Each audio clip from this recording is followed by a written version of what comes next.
I was 28 when I took that trip out to northern Idaho. It was late September, and the weather had already started to shift. The air had that crisp edge to it in the mornings, and the trees were just beginning to bleed red and orange through the evergreens. I had some time off work. Too much time, honestly. I was between contracts, doing freelance landscape photography, and needed a break from people and noise. I wanted silence, just a few days to myself. I thought I'd find that peace out in the forest. I parked my Jeep off a narrow logging road that barely showed up on my GPS. I had to reverse and pull forward a few times just to squeeze through the brush. I planned to hike in about 5 miles and camp near a creek I'd marked on the topographic map I'd brought with me. There was no cell service the moment I left the main road, but I'd let my sister know I'd be gone for a few days. She knew the general area. It was around the 3rd day when I got off course. Not by much. I wasn't totally lost, but I'd taken a trail that looked like a shortcut on the map. It wasn't. The path got narrow and overgrown, and I ended up bushwhacking through dense spruce and pine. I could hear the creek nearby but couldn't see it. The light was going fast through the trees. I didn't want to get caught in the dark, so I started looking for a flat area to make camp. That's when I saw the cabin. At first, I thought it was a trick of the light, just a pile of dark shapes through the trees. But as I got closer, I could see the outline of a roof, the sagging edges, and the weathered walls half hidden behind a wall of wild growth. There wasn't a clear path leading to it, just patches of trampled brush and old branches fallen across what might have been a walkway years ago. I stopped and stared for a long minute, heart thudding with that strange mix of curiosity and hesitation. It looked forgotten, dead quiet around it. No birds chirping nearby, no squirrels in the trees, just wind. It wasn't on the map. I hadn't passed anything like it in my planning, and I doubted anyone had been out this way in years. That made it appealing. I figured if I could poke around and see if the inside was dry and safe, I could avoid setting up my tent in the fading light. I told myself it would be safer too, since I'd seen signs of black bear earlier that day, scat and some scratch marks on a tree. The door was swollen in its frame, but it gave with enough force. Inside, it smelled like old wood, wet leaves and dust. No mold though. That was good.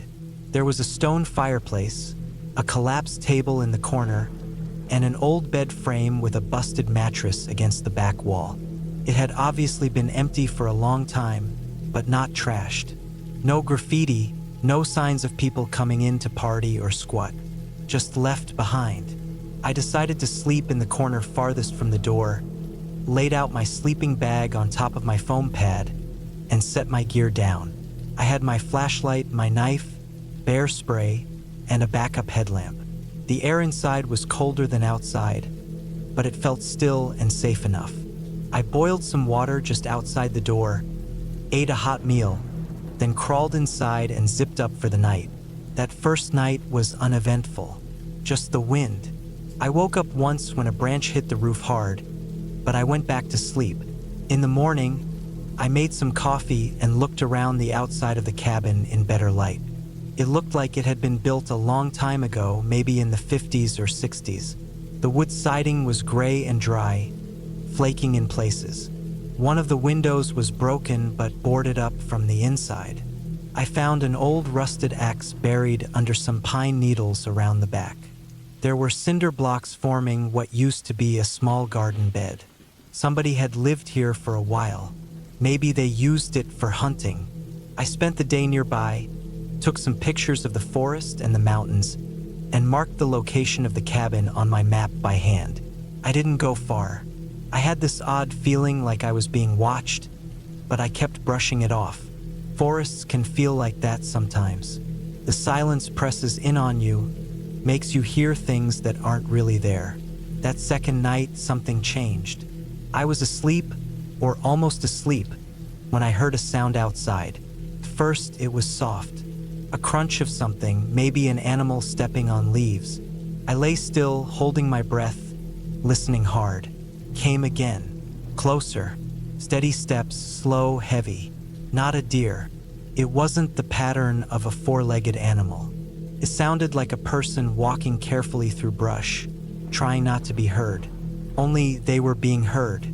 I sat up and grabbed my knife and flashlight, not turning it on yet. I waited. The footsteps stopped near the front of the cabin. No knock. No voice, just stillness. Then something scraped along the wooden wall. Slow, dragging, like someone running their hand or maybe a stick across it. The kind of sound that makes your scalp tighten. I didn't move. I barely breathed. A full minute passed. Nothing else happened. Then I heard it again, but from the side of the cabin this time, as if whoever it was had moved around. More scraping, then silence again. I waited for hours, sitting upright in my bag, the flashlight in my hand. I never turned it on. I didn't want whoever or whatever it was to know exactly where I was inside. Eventually, the sun started to lighten the sky outside, and I still hadn't heard anything more. I waited until it was fully bright before stepping outside. There were tracks, human tracks. They were old boots, big, size 12 or 13 maybe. The prints came from the trees, circled the cabin once, then disappeared back into the woods. No tire marks. No campfire. No sign of anyone staying nearby. Just one person walking through the woods to this exact cabin, in the middle of nowhere. I packed my gear fast. I wanted to leave, but I didn't know exactly which way to go. The path I took before was dense and not worth trying again. I chose to hike in the opposite direction, hoping to find the creek and follow it downstream to a forest road or some kind of marker. I hiked for hours. My nerves were shot. Every sound made me jump. I felt like I was being followed, but I never saw anyone. Late that afternoon, I found another structure. Not a cabin, more like an old shed, half collapsed. Inside, there was an old metal drum and a few bones. Animal bones, I think, but there was something else too. A pair of boots, big ones, sitting just inside the doorway. Same sole pattern as the prints I saw at the cabin. I left fast. No hesitación. I bushwhacked west, cut my leg open on a broken branch, and lost my map somewhere along the way. I didn't stop. I kept going until I saw power lines in the distance, then followed them until I reached a logging site the next day. There were workers there. They gave me water, helped me clean my leg, and let me use their radio to call out. I didn't tell them everything, just that I got lost, ran into someone out there, and didn't feel safe. One of them drove me back to my Jeep. It was untouched, thankfully. I never reported it. I don't know what I would have said. That some stranger stalked around an abandoned cabin in the woods at night? That I found his boots again, miles away in a collapsed shed? There was no crime. Nothing really happened. But something was wrong out there. Someone was living in those woods, watching that cabin, waiting for something. I don't think it was random that I heard footsteps that night. I think I got lucky. I think they weren't ready for me to show up when I did. I haven't gone back to Idaho since. I still go camping, but not off-grid like that anymore. Not without letting someone know the exact coordinates. Not near cabins that don't show up on any map. I trust my gut now, and that cabin, that silence around it, it wasn't just peace. It was the kind of quiet that holds something back. Something that's still there, waiting for someone else to walk too far off trail.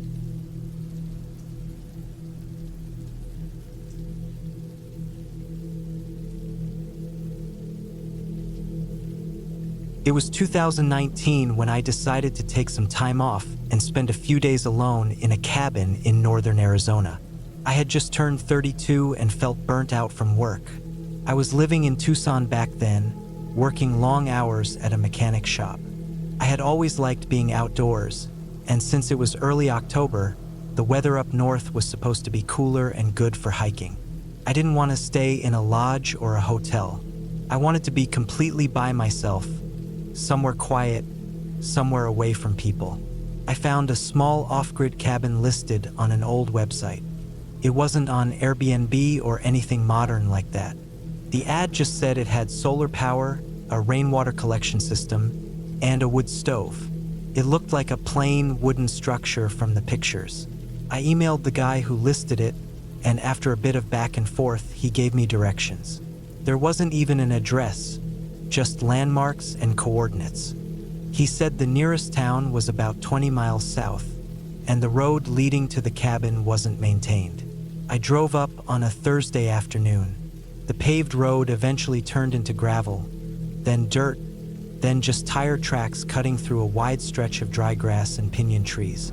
I kept checking the directions on the printed paper I'd brought with me. No cell service up there. The whole drive took close to 6 hours. By the time I reached the cabin, the sun was already low. The place was even smaller than it looked in the pictures. One room, a tiny kitchen, a sleeping area with a cot and a thin mattress, and a wood stove in the corner. There was a narrow porch out front with a few old chairs and a small shed about 20 feet off to the side. Behind the cabin was nothing but woods stretching out in all directions. It was quiet. I liked that. After unloading my gear from the car, I made a small dinner using my camping stove and set up some of the supplies I brought: canned food, water jugs, flashlight, a hand crank radio. I sat on the porch after dark, just listening to the wind and the chirping of insects. There was no light pollution, so the stars were bright. The cool breeze and the silence were just what I needed. I went to bed early that night. The first day passed without anything strange. I spent Friday hiking a few of the nearby ridgelines, taking photos and just exploring. There were no trails, so I followed deer paths and tried to keep my bearings. I had a map and compass, and I made sure not to go too far. I saw a few rabbit tracks and what I thought were elk droppings. Nothing unusual. I headed back to the cabin around late afternoon and made a fire in the stove since the temperature dropped fast after sunset. That night, though, I started feeling a little off. It was maybe 2 or 3 in the morning when I woke up. I didn't know why at first. The cabin was dark and quiet, and the fire had burned out. I didn't hear anything at first, just the wind outside. But after a few minutes of lying there, I heard a faint sound like footsteps. Not heavy ones, more like something moving slowly through the dry leaves around the cabin. I stayed still, trying to listen. It didn't sound like an animal. I know what deer or raccoons sound like, and this was slower, more careful. I grabbed my flashlight but didn't turn it on right away. I moved quietly to the window and peeked outside. I didn't see anything at first, just the trees swaying slightly in the wind. Then, in the corner of the yard near the shed, I saw something. It looked like a person standing still, too still. But the more I stared, the more I thought it might just be a tree trunk or a shadow. I stood there for what felt like 10 minutes, not moving, trying to make sense of the shape. Eventually, I turned on the flashlight and pointed it out the window. There was nothing there. I didn't sleep much after that. I kept the flashlight by my side and stayed alert, waiting for another sound. But everything was quiet until morning. The next day I was tired, but I convinced myself it was just a tree or maybe my imagination. Still, something felt off. When I stepped outside that morning, I noticed boot prints in the dirt near the porch. They weren't mine. I had hiking boots, but these were bigger, wider. I looked around and followed the prints. They circled the cabin, passed by the shed, and then disappeared into the trees. They weren't fresh, maybe a few hours old, but definitely newer than the ones I'd made the day before. I walked out into the woods a little to see if I could find where they went, but after a few yards, they vanished on the dry leaves. I didn't hear or see anyone around. No parked vehicles, no sign of a campsite nearby. Whoever it was had been out here alone. That made me uneasy. I brought a small pistol with me, just a .380 I usually kept in my truck, but I made sure to keep it loaded after that. I didn't want trouble, but I also didn't want to be caught off guard. That night was colder. I stayed inside after dinner, listening to the radio and trying to distract myself. Around 10, I locked the door and window latches and got into my sleeping bag. I must have fallen asleep around 11. At about 2 in the morning, I woke up again. This time it wasn't footsteps. It was a scratching noise, not loud but steady. It was coming from the back wall of the cabin. I sat up and grabbed my flashlight and pistol. The scratching stopped. I stayed frozen, listening. Then it started again, this time closer to the side window. I moved slowly, crouched by the stove, and turned on the flashlight. Right as the beam hit the window, I saw a shape duck down. I caught just a glimpse, pale skin, long tangled hair, a face too dirty and sunken to be healthy. It was a man, or at least someone trying to look like one. He was wearing what looked like torn up animal hides or some kind of makeshift cloak. I saw bare feet. They were covered in mud or dried blood. I couldn't tell which. I didn't move. I just sat there, light still on the window. Nothing else moved outside. I waited a minute or two, then slowly stepped toward the door. I unlocked it, opened it quick, and stepped onto the porch, pistol out. No one was there. Not a sound, not even the wind. I walked to the side of the cabin, shining the light across the trees. I could see the prints again, bare feet this time, and they were all around the yard. No shoes. Just smeared tracks in the dirt, circling the cabin, going behind the shed. I didn't sleep at all that night. The next morning, I made my decision. I was packing up and leaving. I loaded everything into the car, made sure the tires were good, and got ready to drive back down the mountain. Before I left, I walked to the shed just to check it out. I hadn't opened it since I got there. Inside were some old tools, rusty nails, broken chairs. But in the corner, under a plastic tarp, I found something that made my stomach turn. There were bones, not just animal bones. I'm not an expert, but some of them looked too big, too clean. And one of the bones still had a shoe on it. A human shoe, like a trail runner's sneaker. I didn't look any closer. I left the shed, got in the car, and didn't stop driving until I hit the main road 4 hours later. I never looked back. I didn't call the guy who owned the cabin. I didn't report anything. I didn't want to answer questions, and I didn't want my name attached to whatever had happened out there. Whatever I saw wasn't a ghost. It wasn't a monster. It was a man, twisted, dangerous, and living like an animal. Maybe he'd been out there for years. Maybe he was part of something worse. But what scared me most was how careful he was. How quiet. He knew how to move without being seen. He had been watching me, waiting.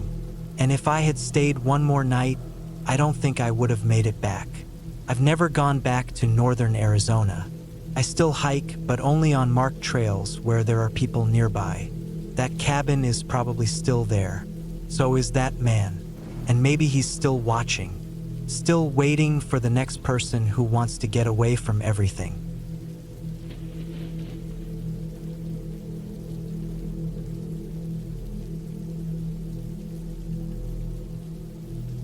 I still remember that fall in 2019, the year after I turned 34. My name is Kyle Mercer. I had just gotten out of a stressful job in Omaha, Nebraska, and wanted time away from everything. Phones, traffic, screens, people. I needed some space to breathe. I found a small listing online for a cabin in the northern part of Minnesota, near the edge of a state forest. It was private property, not part of the park, owned by an old guy who used to rent it out to hunters, but hadn't had many guests in recent years. The pictures looked decent enough: log walls, metal roof, a fire stove, and a small dock going out to a quiet lake. I paid for 2 weeks up front, packed everything into my truck, and made the drive up there by myself.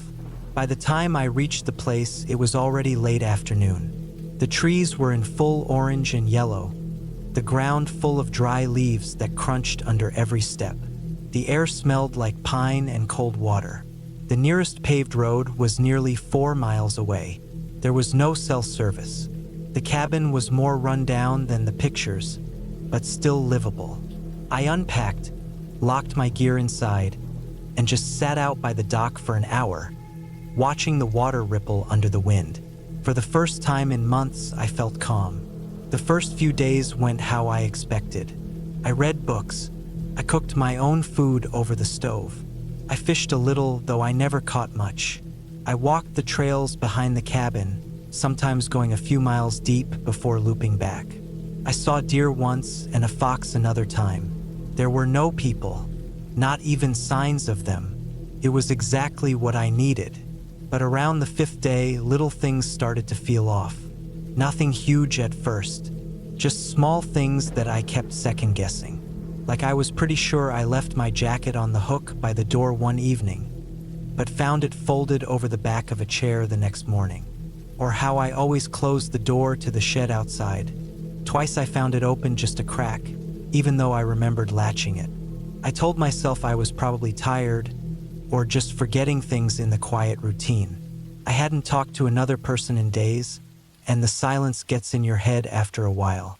But something in my gut started to twist the longer I stayed. Like the air didn't feel right, like I wasn't really alone. On the 7th night, I was sitting near the fire with a book when I heard something out back. It was late, past 10, cold and dark outside. It sounded like a crunch of leaves and a soft thump, like something heavy stepping near the back of the cabin. I froze. I turned off the lamp and waited, listening hard. No more sounds, just the wind in the trees. I didn't go outside. I told myself it was a raccoon or deer, maybe even the wind.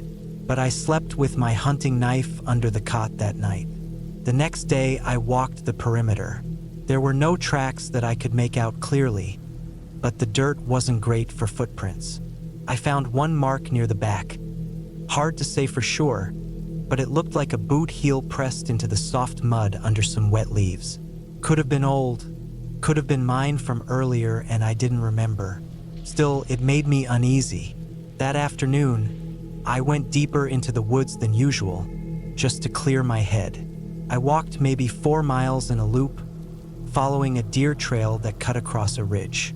On my way back, about 2 miles from the cabin, I found something that stopped me cold. It was a soda can, one of those off-brand energy drinks you only see at truck stops. It was crushed and half buried in moss, but it didn't look like it had been there long. The odd thing, it was the same kind of drink I saw in the cooler at a gas station just outside a small town 2 hours south. I'd never seen anyone else with it. I didn't think much of it at the time, but now I realized someone else had been in those woods recently. Someone who didn't live out there. I picked it up and walked back faster. That night, I locked everything. Doors, windows, even the shed. I kept my knife near the bed again. I barely slept. On the 9th day, I found boot prints right near the edge of the water. They were fresh, not mine. The tread was different, wide and deep like work boots. They led from the tree line to the dock and back. I didn't fish that morning. I didn't even stay outside long. I started carrying my .22 rifle around, even though it wasn't much. I hadn't planned on using it, just brought it out of habit. But now it felt necessary. That evening, I set up a few small sticks by the edge of the trail leading up to the cabin. Just enough that they'd snap if someone stepped on them. I laid them under some leaves. I didn't want to act paranoid, but I needed to know if someone was creeping around. Around 2 a.m., I woke up, not from a sound, not even from a dream, just a cold feeling like someone was standing right outside the wall. I got out of bed slowly, grabbed the rifle and walked over to the window. The fire had gone out and the cabin was dark. I looked outside, eyes adjusting to the dim outline of the trees. And there it was, person, standing at the edge of the trail, maybe 15 feet away from the front of the cabin. No flashlight. No movement, just standing there. I couldn't see a face. He had a hood on or maybe a hat, but the shape was unmistakable. A man, alone, watching. I didn't move. I didn't turn on the light. I just stood still for a long time, trying to breathe quietly. My heart felt like it was hammering through my ribs. After maybe 30 seconds, he turned and walked slowly back into the woods. No sound, just gone. I stayed up the rest of the night watching the window, rifle across my knees. When the sun came up, I went outside with shaking hands. I followed the trail. The sticks I laid out were broken. Boot prints were in the dirt, leading from the trees to the spot where he stood. That morning, I packed everything I could into the truck in less than an hour. I didn't bother cleaning up. I didn't eat breakfast. I didn't even drink coffee. I just wanted out. The drive back felt like it took days. I kept checking the rearview mirror.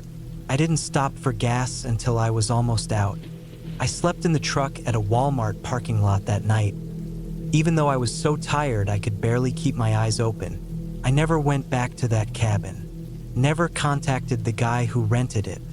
I didn't even write a review or post anything online. I didn't want people asking me questions.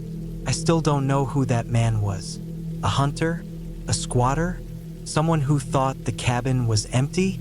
Or maybe he had been watching me for days, waiting for something. I think about how far I was from anyone else out there. No cell service. No neighbors. Just trees. If he had wanted to do something worse, nobody would have known for weeks. Now, every time I go somewhere remote, even just a day hike, I think about that night. I still love the outdoors, but I don't trust the quiet the same way I used to. Because sometimes, when it's just you out there, you realize how thin the line really is between peace and danger. And once you cross it, you don't forget.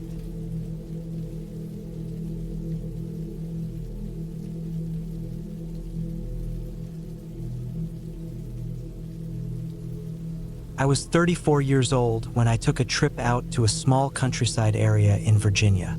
This was back in the fall of 2016. I'd been going through a rough stretch in life. Too much work, too much stress, and too little time to myself. My brother had bought an old hunting cabin years ago that he never used. He said I could take the keys and spend a week there if I wanted. I figured I'd take him up on it just to disconnect and be somewhere quiet. Somewhere that didn't smell like car exhaust and burnt coffee every morning.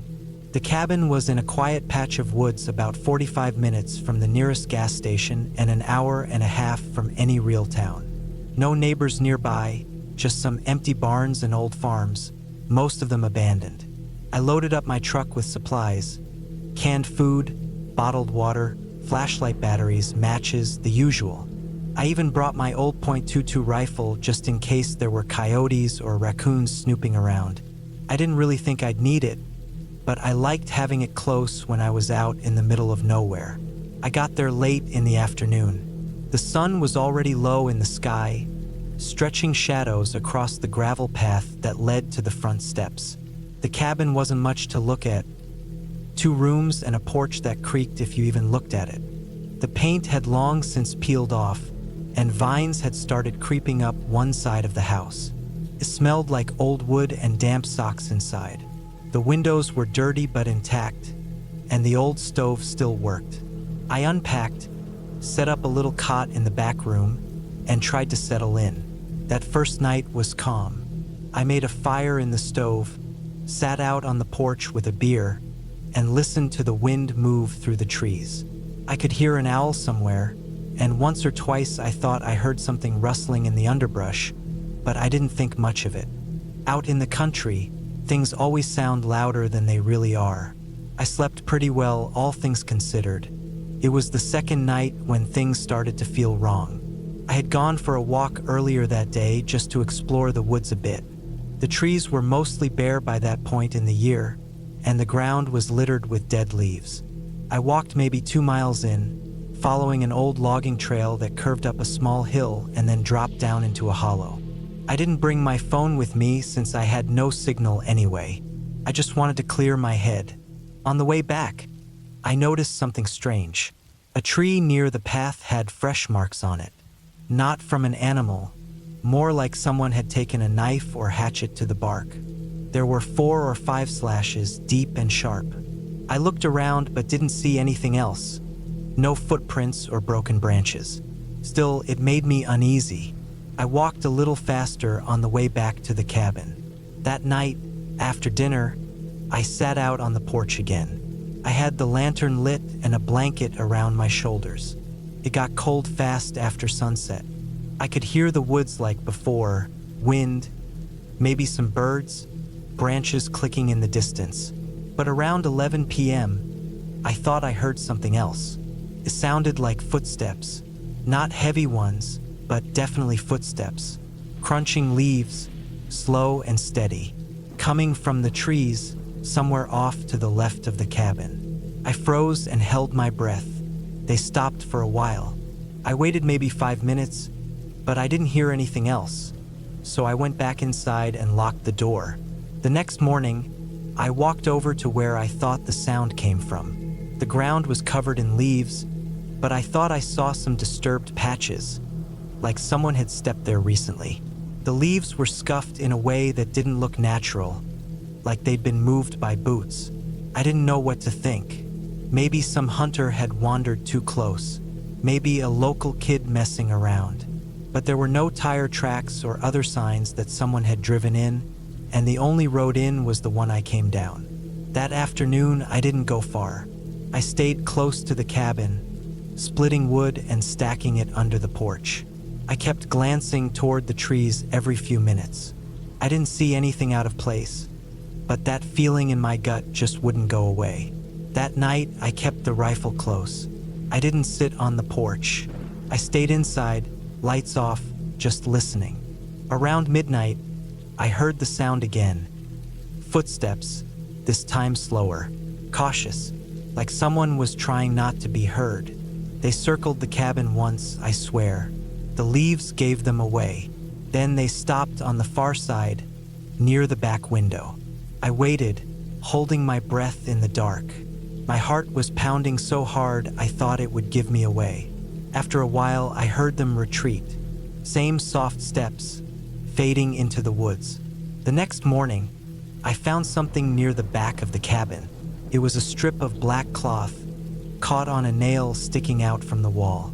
Not from a deer or anything wild. It looked like it had torn off a jacket or something. I checked the rest of the area, found nothing else. But the feeling of being watched stayed with me. I kept looking over my shoulder. Every time the wind blew or something moved in the trees, I jumped. By the 5th day, I was done pretending it was all in my head. Something or someone was out there, and they knew I was alone. I packed up most of my gear and put it in the truck, but I didn't leave. Not yet. I told myself I'd leave early the next morning. That night, I didn't sleep. Just after 2 a.m., I heard the sound again, but this time it was faster, more hurried. I sat up, rifle in hand, staring at the window. Then came the knock. One slow knock on the front door, then silence. I didn't move. I waited, my heart beating so loud I couldn't hear anything else. A few seconds later, another knock, softer. Then the doorknob rattled. I stood up slowly, not making a sound. I moved toward the front window and peeked through the gap in the curtain. I couldn't see anyone, just the porch. But the door handle kept rattling, like someone was testing it. Then it stopped. For a long time, there was nothing. Then I heard footsteps again, retreating into the trees. I didn't sleep. I sat in a chair with the rifle across my lap until the sky turned pale. Then I got in the truck and drove. I didn't even stop to eat. I didn't care. I just wanted out of there. I told my brother about it when I got back, but he didn't say much, just kind of looked at me and nodded. I don't think he ever went back to that cabin either. A week later, I checked some forums online, looked up reports of break-ins or strange sightings near that part of Virginia. I didn't find anything official, but there were a few posts, people who'd gone camping or hiking near that area and said they felt like they were being watched. One guy said he found footprints circling his tent. Another mentioned hearing whispers at night, but I don't buy that part. Maybe he imagined it. Maybe I did too. But I know what I heard. I know someone was out there, and I know they were watching me. I think if I'd stayed one more night, something worse might have happened. I haven't been back since, and I never will.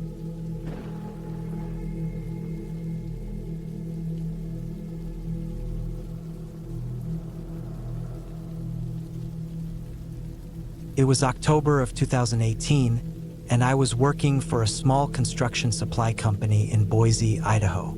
I was 33 at the time, not married, no kids, and not exactly thriving in life. My boss, Greg Halpern, was the type of guy who liked to keep to himself most days, but every now and then he'd do something unexpected. That week, out of the blue, he invited me on a weekend trip to a cabin he owned up in the Sawtooth Mountains. I didn't really know what his angle was. I'd only been working there a few months, but I said yes. I figured it might help with job security or get me out of the shop more. The cabin was deep in the woods, far from any towns, and tucked into a narrow valley between jagged granite ridges. We drove up early Friday morning in his old gray pickup. The drive took nearly 4 hours. The further we went, the less pavement we saw. By the last hour, it was all dirt roads, winding through dense pine forest, patches of yellowing aspens, and the occasional muddy washout from fall rains. Greg didn't say much during the drive. He wasn't angry or tense, just quiet. I passed the time watching the trees, counting road signs, and thinking about how isolated the place must be. We stopped at a tiny general store near a town called Stanley. He filled up the truck, grabbed some firewood, and bought enough food for 2 days. Cans of beans, boxed mac and cheese, beef jerky, some frozen chicken, and a 6-pack of cheap beer. We got to the cabin around 2 p.m. It was smaller than I expected. Just a simple square-shaped structure with weathered gray boards, a green metal roof, and a rusted stovepipe poking out the top. It sat about 100 feet from a cold, fast-running creek and was surrounded by towering pine trees. There were no power lines, no phone signal, and no other buildings for miles. Just forest, mountains, and silence. Inside, the place smelled like old wood and ash. There was a single room with a cot in one corner, a wood stove, a small table, 2 folding chairs, and a dusty kitchen area with an old propane burner. Greg had brought 2 sleeping bags. I took the floor near the stove. He took the cot. We spent the first few hours chopping firewood, bringing in supplies, and clearing out cobwebs. By sunset, the place was warm, dry, and quiet.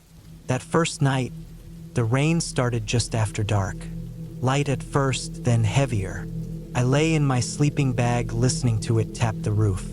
At some point in the night, I woke up to a noise. Not the rain, something else. A dragging sound outside, close to the wall. Then it stopped. I held my breath, listening. Nothing. Just the wind and the rain again. I eventually fell back asleep.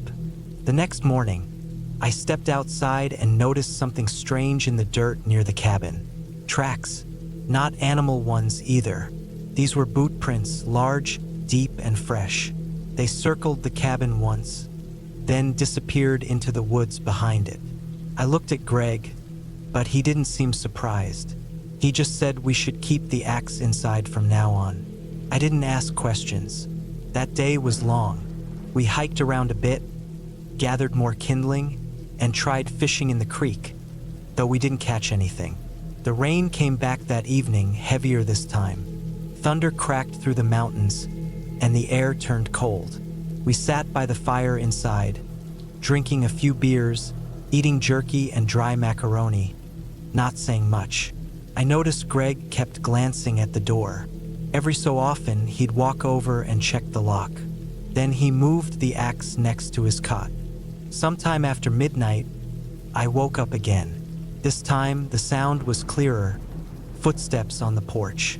I sat up slowly, heart pounding. I couldn't see anything through the dark, but I could hear it. Wood creaking under pressure, slow movement, like someone walking carefully right outside the door. Greg was awake too. I could see the shape of him sitting up, facing the door. He didn't move, just listened. The footsteps stopped. A few minutes passed, then we both heard something. 3 slow knocks on the wall near the window. Not the door, the wall. I stared into the dark, unsure if I'd imagined it. But Greg stood up, quietly picked up the axe, and motioned to the lantern. I didn't turn it on. We both stood in the dark, frozen, waiting. Nothing else happened. No more knocks, no more footsteps, just the sound of rain again. We didn't sleep the rest of that night. Around 5 a.m., just before dawn, Greg said we should pack up and head out early. We threw everything into the truck and left before the sun was fully up. As we drove down the muddy road, I kept looking back at the tree line, expecting to see something, but there was nothing, just thick forest and fog. We didn't talk much during the drive back. When we got back to town, he dropped me off and said he had some errands to run.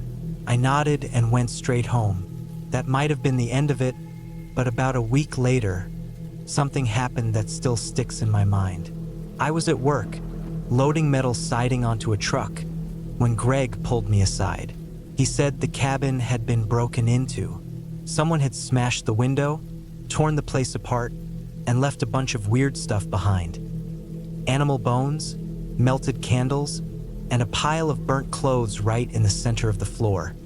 He reported it, but the sheriff's office in that county was small and didn't have the time or interest to go all the way up there. They told him it was probably some squatters or kids messing around. Greg didn't believe that. He said nothing had been stolen, not even the propane or the canned food. It was like whoever did it wasn't there to take anything. They just wanted to send a message. I never went back up there. Neither did Greg. A month later, he put the cabin up for sale. I helped him pack some of his tools into storage, but he never said another word about that weekend. He looked more tired after that, more withdrawn. I ended up quitting the job a few months later. Nothing dramatic. I just found something closer to home with better hours. But that weekend never really left my head. I still think about it sometimes. I still wonder who was out there that night, circling the cabin, watching us from the woods, knocking on the walls in the rain. It's easy to forget how far away from help you are in places like that. No cell service. No neighbors. Just trees, dark hills, and silence that stretches for miles in every direction. When something goes wrong out there, there's no one coming. Looking back, I think Greg knew that. Maybe that's why he brought the axe inside. Maybe that's why he left so early that morning. Not because he was scared of being alone, but because he knew we weren't. And the scariest part is, I don't think whoever was out there that night wanted to hurt us. Not yet. I think they were waiting, watching, testing how long we'd stay, like they had all the time in the world.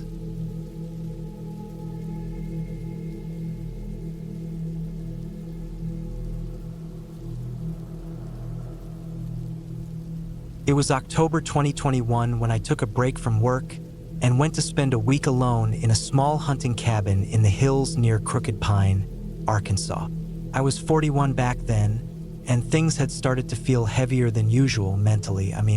My divorce had just finalized a few months earlier. The stress had been grinding me down for over a year.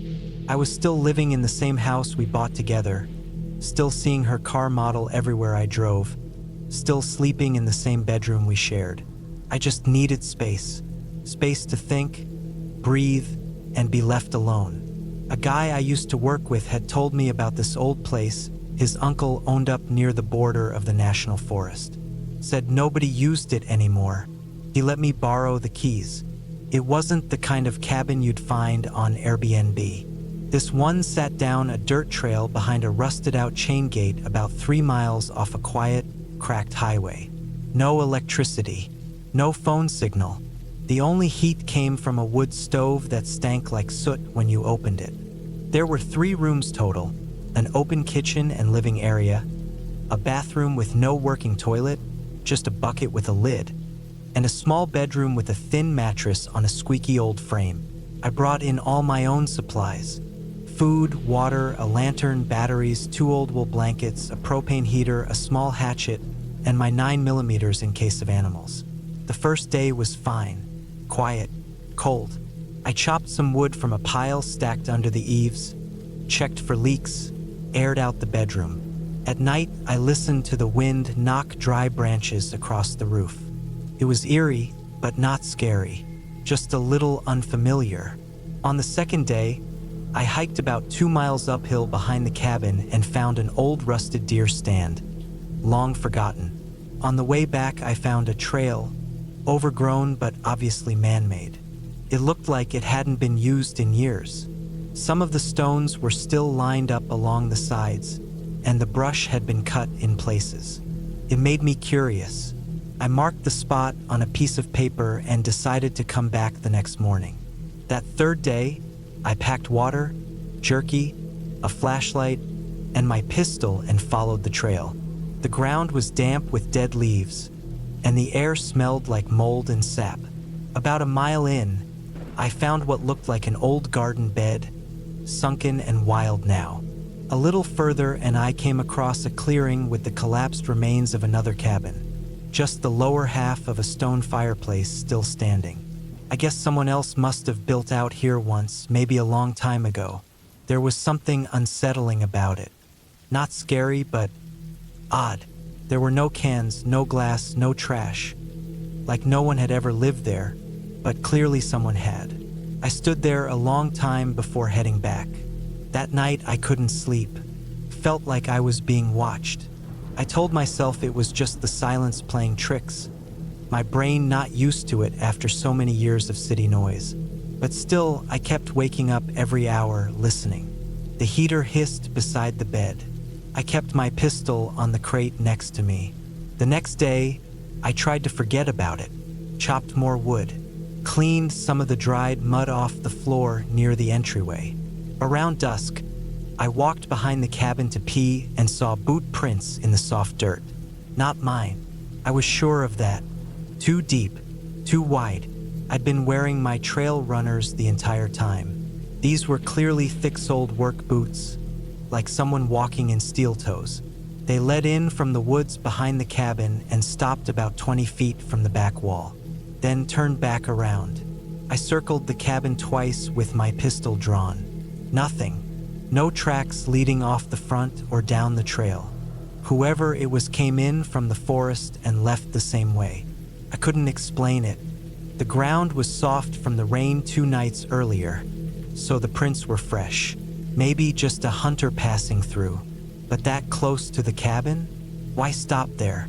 That night I didn't sleep. I sat in the chair by the wood stove with the gun on my lap and the lantern burning low. I must have nodded off around 2 or 3 a.m. When I opened my eyes again, the lantern was off. It had run out of fuel. The whole cabin was black. I couldn't even see my hand. I reached for my flashlight and clicked it on. The beam hit the wood wall in front of me and I heard something move outside. A dull crunch like a step on gravel. I held my breath, slowly moved to the front window and angled the light between the curtains. Nothing. I turned it off and waited, standing there in the dark, heart pounding, listening. Another crunch, closer, from the side of the cabin now. I backed up and crouched down below the window. My fingers were so tight on the pistol I could feel the bone in my hand press through the grip. After maybe 30 seconds of silence, something scraped softly against the front door, like a branch or a finger dragging along the wood. I didn't breathe. I just knelt there on the cold floor until my knees went numb. Eventually, it stopped. By sunrise, I still hadn't moved. I waited until the light came in through the window before opening the door. No one was there. I stepped outside with the gun raised and walked slowly around the cabin. That's when I saw the boot prints again, coming right up to the front door this time. No new prints going away, just the same tracks, overlaid in the same direction. I checked the trees, the trail, the woods. I packed up that morning. As I loaded my gear into the back of the truck, I noticed something else. Up the side of the cabin, someone had nailed a thin strip of rusted metal under the window. It wasn't there when I arrived. I would have seen it. It was a little piece of license plate, I think. just a corner of it, bent and corroded. Whoever came that night had time to do that. I left the keys on the hook inside, locked the front door, and got the hell out. I didn't tell my coworker anything. I didn't want him to think I was paranoid or lying. I just said thanks and never brought it up again. When I got home, I looked up old properties around Crooked Pine and found a small forum from a guy who had posted years ago about a cabin in that area being broken into. No damage, nothing stolen, just that he kept finding things moved. One time he found hair inside the fridge. Another time, someone had written in the fog on the mirror. There were a few replies. Some people laughed it off. One guy said he camped out there and came back to find his shoes missing. I never went back to that part of Arkansas again. I still don't know who came to the cabin. Could have been a hunter. Could have been someone living off-grid. Could have been a squatter or just someone who didn't like strangers nearby. But what stuck with me most wasn't the fear. It was how quiet it was. How easy it is for someone to walk through the woods, come right up to you, and be gone again. How far away from help I really was. And how, for all the hours I sat there in that cabin, I never heard them coming.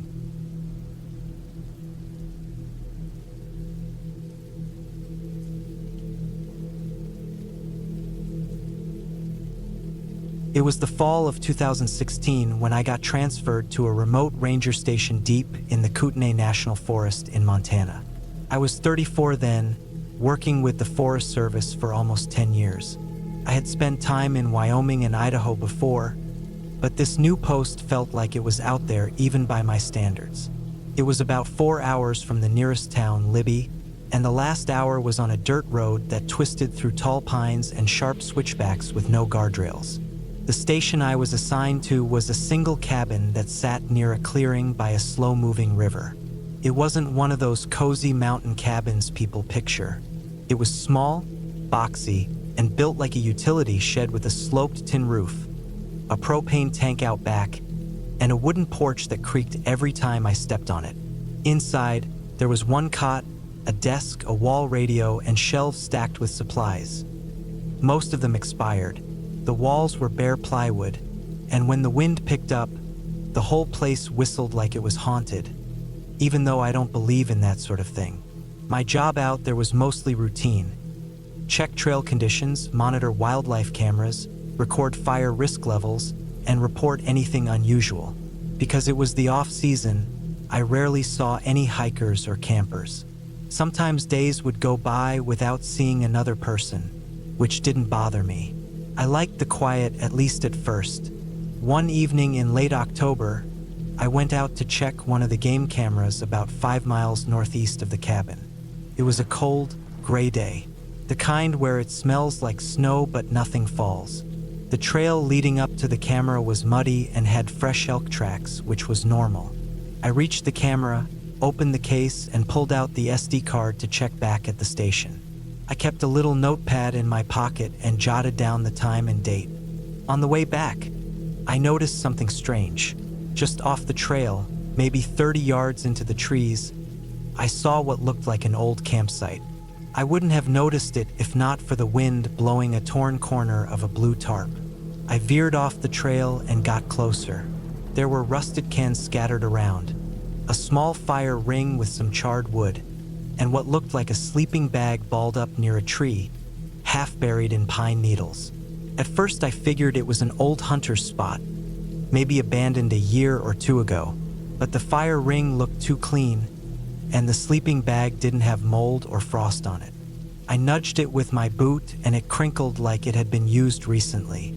I walked around the site slowly, noticing some footprints leading further into the trees, fresh ones.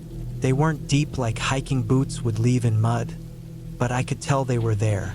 Flat soles, not much tread, like cheap shoes. I felt something in my gut tell me to leave it alone. I backed out and made a note to report it. When I got back to the cabin, I checked the game camera. The usual stuff was on it: deer, a bear, a family of raccoons. But the last few photos made my skin tighten. There were 2 grainy frames taken early that same morning. In them, way back in the trees, was a man. He wasn't doing anything, just standing. No backpack, no gear, no weapon.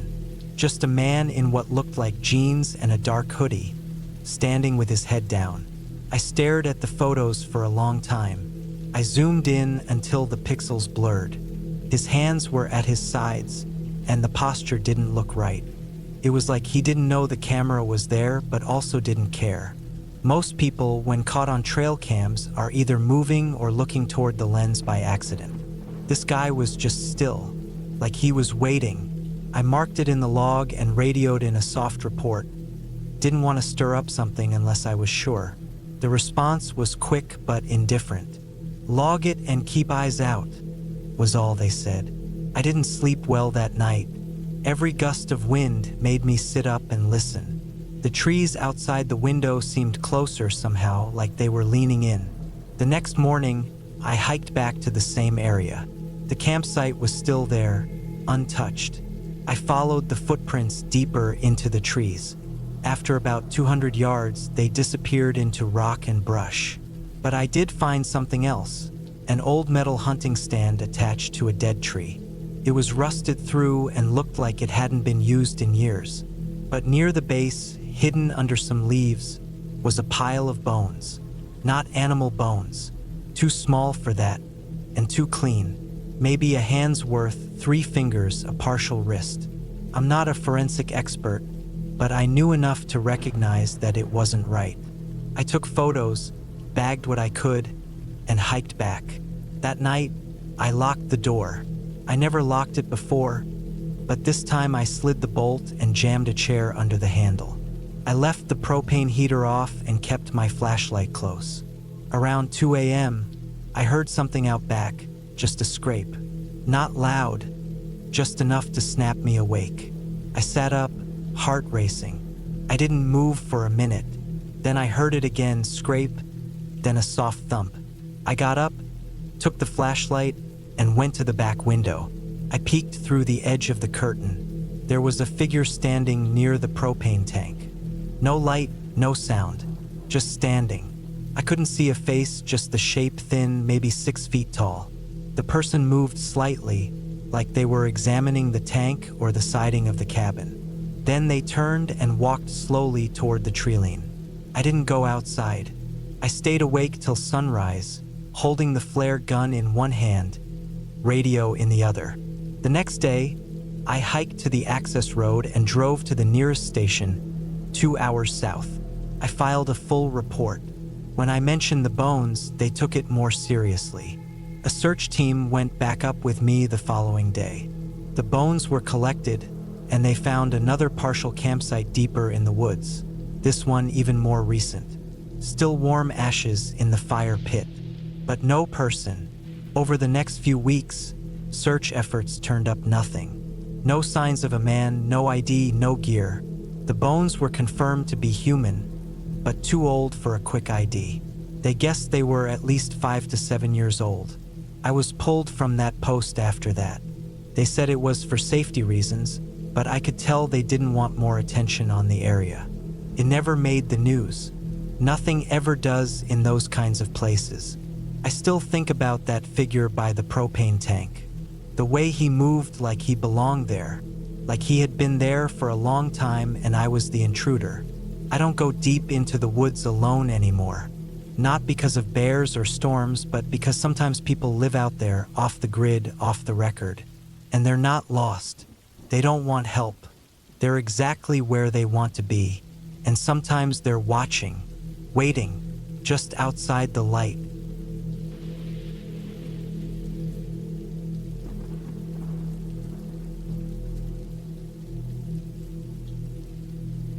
It was late October 2021 when I drove up to the cabin. I hadn't been back in nearly 6 years. Not since Dana and I split. And now she was gone. Car accident in Missouri, someone ran a red light. The funeral was 3 weeks ago. Her sister called me out of the blue and said she'd left some of her things at the cabin. Old journals, maybe a few paintings she wanted saved. Said she didn't want them going to her new husband. I didn't cry at the funeral. I hadn't talked to her in 3 years. Last thing she said to me in a text was about some paperwork.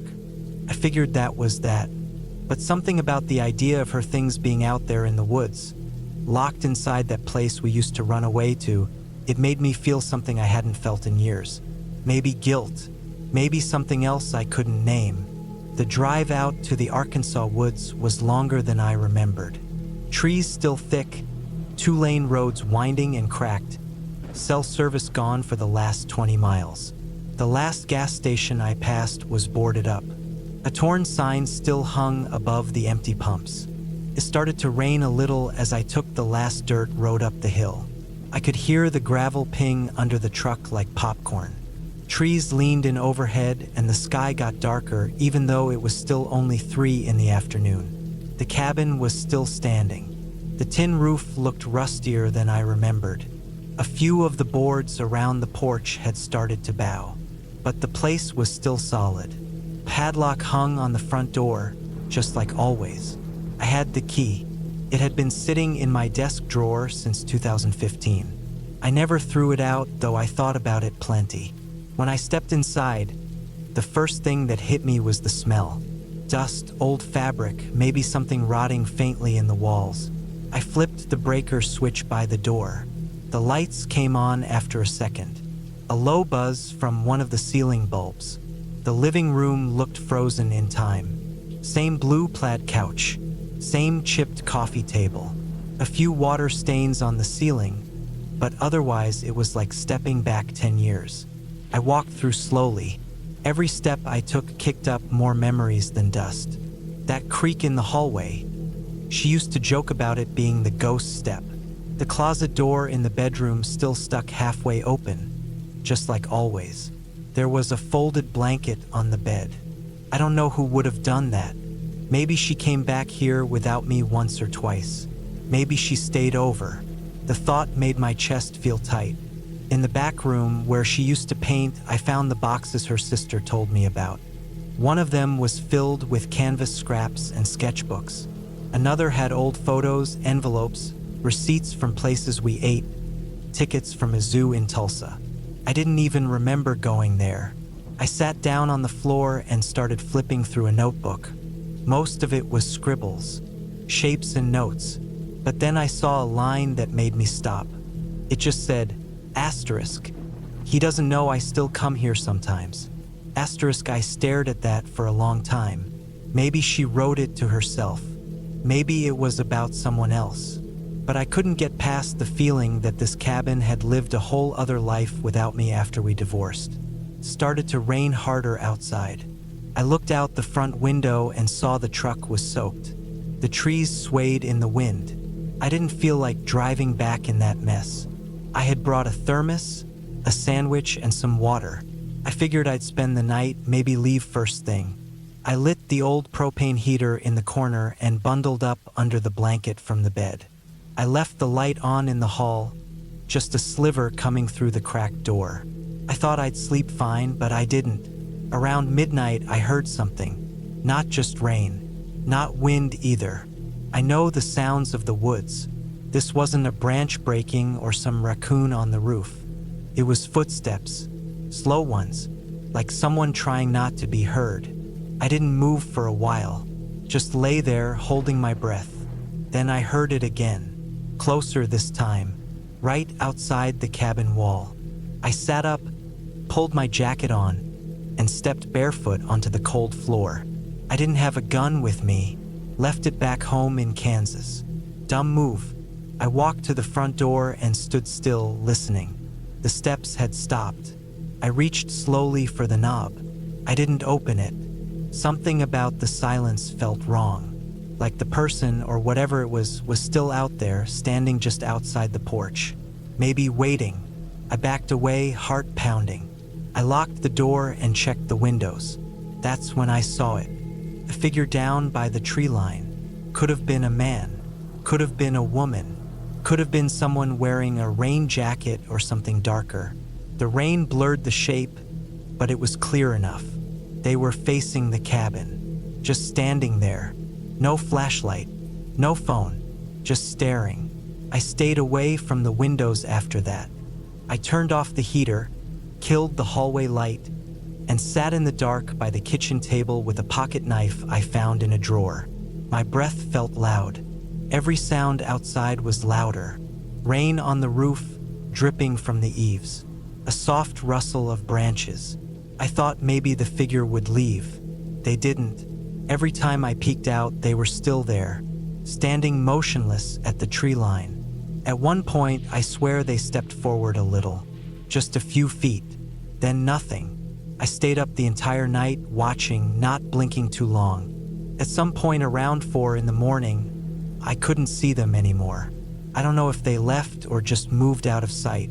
When the sky finally lightened with dawn, I was still sitting there, eyes bloodshot, neck stiff, hand clenched tight around the knife. I opened the front door just a crack and looked out. The rain had stopped. The ground was covered in wet leaves. I stepped out slowly and checked around the cabin. Footprints, clear human ones, leading from the trees to the edge of the porch and back again. They were deep, pressed into the soft mud. They hadn't washed away.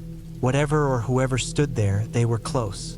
Maybe just feet from the wall where I had been sleeping. I packed up fast, grabbed the boxes, threw them in the truck bed, and didn't even bother locking the place. I drove down the hill with my heart still pounding like I left something unfinished. Back home, I thought about it over and over again. Was it someone local? A squatter? A hunter? Maybe someone who saw the truck and got curious? But who stands out in the rain for 5 hours without moving? Who comes all the way up there with no flashlight, no car, no sound? I called Dana's sister a few days later and told her I found the journals. I didn't tell her about that night. I couldn't explain it in any way that made sense without sounding paranoid. I didn't sleep right for 2 weeks. I started locking all the doors and windows even in broad daylight. I still don't know what I saw. I don't believe in ghosts. Never did. Still don't. But I do believe in people. And some people don't need a reason to watch or wait or scare the hell out of you. Some people are just out there, hiding in the dark, waiting for the right cabin, the right night, the right person to be alone. I haven't been back since. I never will. I thought I was going out there to put something to rest. But instead, I brought something back with me. Something I'll never forget. And every now and then, when I wake up in the middle of the night for no reason at all, I get this awful feeling that someone's standing just outside my window again, waiting.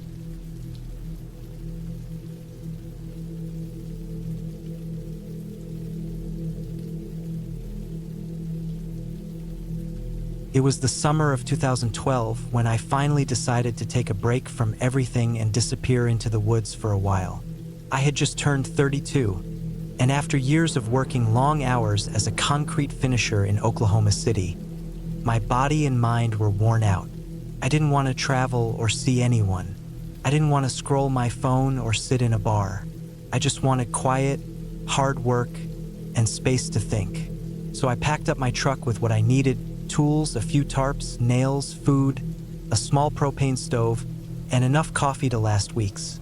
And I drove west, deep into a stretch of national forest in Colorado near a place called Gunnison. I'd found it once on a hunting trip 5 years earlier and remembered how far out it was. No reception. No roads past a certain point, just mountains and woods and wet pine air. My plan was to spend a few weeks out there building myself a small cabin. Nothing fancy, just 4 walls, a roof, a cot, and a stove. Something I could come back to again and again. I parked the truck where the dirt road turned to forest and hiked the rest. I had a pack on my back and carried the first load of supplies. I figured it'd take 4 or 5 trips to get everything to the spot I'd picked out. It was a flat patch just above a creek, maybe 50 yards from a rocky ledge that overlooked the valley. The nearest road was over 2 miles away, and no one knew I was out there. I liked it that way. The first few days were peaceful. The mornings were crisp and quiet. I'd wake up in my tent, start a fire, cook a little oatmeal, and get to work. I started with clearing the brush, then dug out a level spot for the foundation. I was going with cinder blocks and heavy beams I'd brought in sections. I'd done enough work like this over the years to know how to plan it without overcomplicating things. Every night, my back ached and my fingers throbbed, but I slept like a rock. There wasn't a sound out there except for the stream and the trees creaking in the wind. Then the rain came, not a short shower either. One evening, I was halfway through framing the walls when the clouds rolled in heavy and dark. I thought I had time to set up a tarp and secure things, but within 10 minutes, the sky opened up like a faucet. The wind picked up so hard that it ripped my tarp right off the poles. I had to scramble into the tent, soaking wet, mud up to my knees. I zipped myself inside and sat there dripping for an hour, listening to thunder crack off the mountains and the rain pound the nylon so hard it sounded like it was going to tear through. The temperature dropped fast. My clothes were soaked, and my fingers were too stiff to undo the laces on my boots. I eventually just laid back and waited for it to pass. But it didn't. Kept going. All night it rained. In the morning, everything outside was soaked. My firewood pile was ruined. The floor of my tent had puddles forming. I had to take a few hours just to drain it and move everything to slightly higher ground. The soil was slick and gave way easily. Twice I slipped and landed hard on my hip, and I started to notice how quiet the woods had become. No birds. No rustling in the trees. Even the stream sounded distant now, like it was muffled. By day 4 of rain, I started to get frustrated. I wasn't making progress on the cabin anymore.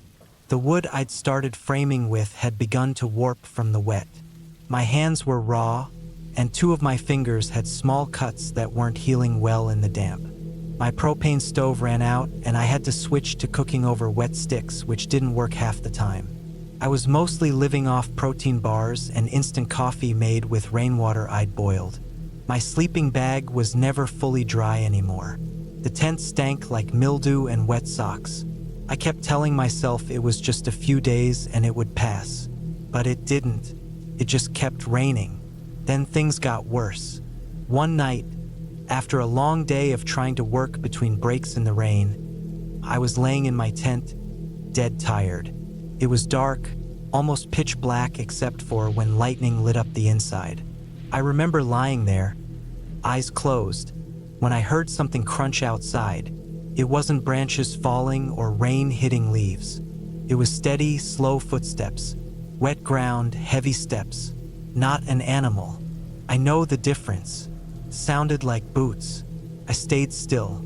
My heart was thudding in my ears. The steps got closer. I had a small axe beside my sleeping bag, and I quietly reached for it. The footsteps stopped right beside my tent. I didn't breathe. For a long time, nothing happened. No movement, just the rain. Then I heard it metal clicking, like someone adjusting a belt buckle or unzipping something. I didn't move a muscle. After a minute or so, the steps moved away again, slowly. I waited. Then I slowly unzipped the tent and peeked out. Nothing, just darkness and pouring rain. I didn't sleep that night. I just sat up, axe in hand, cold and wet, waiting for morning. I told myself maybe it was just my mind playing tricks. Maybe it was the sound of a tree branch falling. But something deep inside me knew better. Those were steps, and I hadn't told a single person where I was. The next morning, I walked the perimeter of the campsite. The ground was a mess of wet leaves and mud, but I found it, half a boot print. It was too big to be mine, and the tread didn't match my boots. Someone had been there. I kept building after that, but it wasn't the same. I didn't sleep right. I kept a hatchet on me at all times. I started hearing things at night more often. Branches breaking, faint noises in the distance, sometimes what sounded like coughing. But every time I checked, no one was there. On the 6th night of rain, I was laying in my damp sleeping bag when I smelled it. Smoke, not from my fire. It was faint, but it was there. With smoke, clothes. I jumped up and unzipped the tent. The rain had let up just slightly, and I could see a thin line of smoke rising from behind the trees near the ledge, just a few dozen yards away. My fire had been out for hours. This was someone else's. I grabbed my axe and moved toward it, slow and quiet. As I got closer, the smoke faded. I couldn't see flames, no glow, no light, just the lingering smell. But I found something else instead. A pile of wet cigarette butts, old beer cans, and a crude fire pit with blackened stones, covered by a thin sheet of plywood someone had set up to keep the rain off. It wasn't new, but it wasn't old either. Someone had been using it, maybe within the last day or two, maybe that night. I stood there in the rain, my heart hammering, looking around. I didn't see anyone, but I felt it, eyes on me, that sharp pull in the back of your neck when someone's watching. I didn't wait. I backed up slowly and made my way back to my tent. Then I started packing everything I could carry. I didn't sleep that night either. I sat there with the axe and waited for morning. As soon as the light came, I hiked back to the truck. 3 trips, carrying everything I could. I didn't stop to eat. I didn't look back. On the final trip, I didn't even take the tent. I just left it there, half collapsed, soaked and stinking. I got in the truck and drove until I hit pavement. Then I kept going another 100 miles before I stopped to breathe. I never found out who it was out there. No one ever came forward. I didn't report it. Who would I even report it to?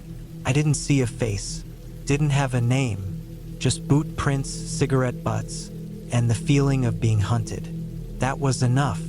I still go camping sometimes, but never that far out, never alone. And I never try to build anything out there anymore. Some places aren't meant for that. Some places are already taken, even if no one says so.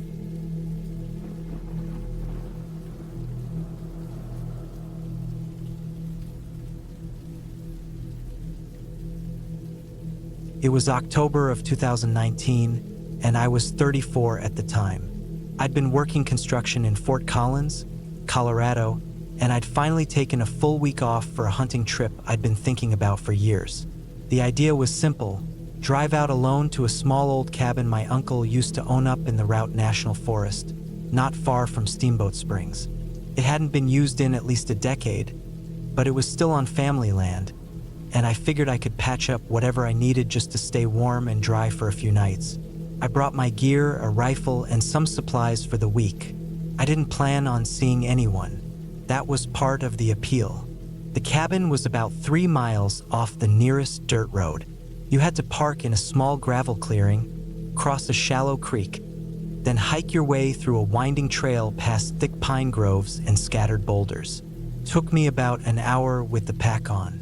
I carried in enough food and water for 6 days, with an emergency stash just in case. I also had a propane heater, some batteries, a first aid kit, my hunting license, tags, and all the safety gear I'd need. My phone had no signal, but I had a satellite beacon I kept clipped to my belt just in case something went bad. The cabin itself sat in a little clearing tucked between 2 low ridges. It had a single door, 2 small windows with warped glass, and a rusted metal roof that made a soft ticking sound when the wind picked up. Inside was dusty and cold, but mostly intact. 1 narrow bed frame, a cracked wood stove, and a rough wooden table that leaned to one side. I swept out the dead leaves, sealed up a couple small holes with tape and plastic, and settled in. My plan was to track mule deer. I'd seen plenty of signs on the way up: scrapes on the trees, fresh droppings, tracks near the water. I set up a small blind about 200 yards from the cabin and spent my days moving slowly through the ridges, glassing the hillsides, checking the wind. The first 2 days were peaceful. I'd hear the wind in the trees, the occasional rustle of squirrels, the distant cry of a hawk. No other hunters, no tire tracks on the road, no footprints near the trail. On the 3rd day, I found something that made my stomach tighten a bit. It was just after sunrise. I was walking a narrow game trail about a mile north of the cabin when I noticed a fresh boot print in the mud. Not mine. Wider sole. Deeper tread. It hadn't rained in days, so I knew it had to be recent.